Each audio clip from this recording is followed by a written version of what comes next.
We return now to our top story, a national outbreak of Salmonella from tainted turkey that has sickened 10 people in our state.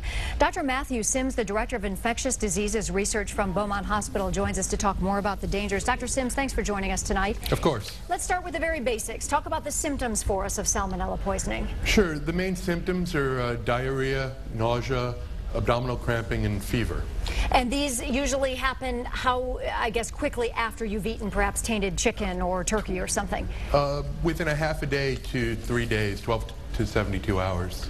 You know, some of those things can be a nuisance, certainly, but this can be extremely serious for some people. So who's at risk for having the most complications? Sure. The elderly are more at risk, very young children, and people who have immune deficiencies. You know, we've heard with this Salmonella outbreak, we've heard the word, or in other ones as well, this Heidelberg strain that could be an antibiotic-resistant strain. Explain what that is exactly.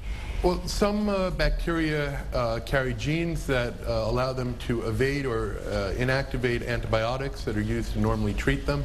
Heidelberg is a strain that's been found before and has recently been found in some of the tainted turkey, and it's been shown to have antibiotic resistance in the past. I think that scares people because they basically think, what, there's really not much doctors can do? You just hope you get better, is that right? Well, in most cases of Salmonella, people just get better on their own, but certainly if antibiotics are needed, there are several different ones that can be used. Heidelberg, though, is resistant to some of the more commonly used ones. You may need to come to the hospital, you may need specific IV antibiotics instead of the pills that we would normally use. Okay, obviously the best thing here is prevention, to just prevent any of us from getting this in the first place. And I know no one is saying at this point stop eating chicken or turkey or anything, so what can we do to still enjoy those foods but to be safe? Sure.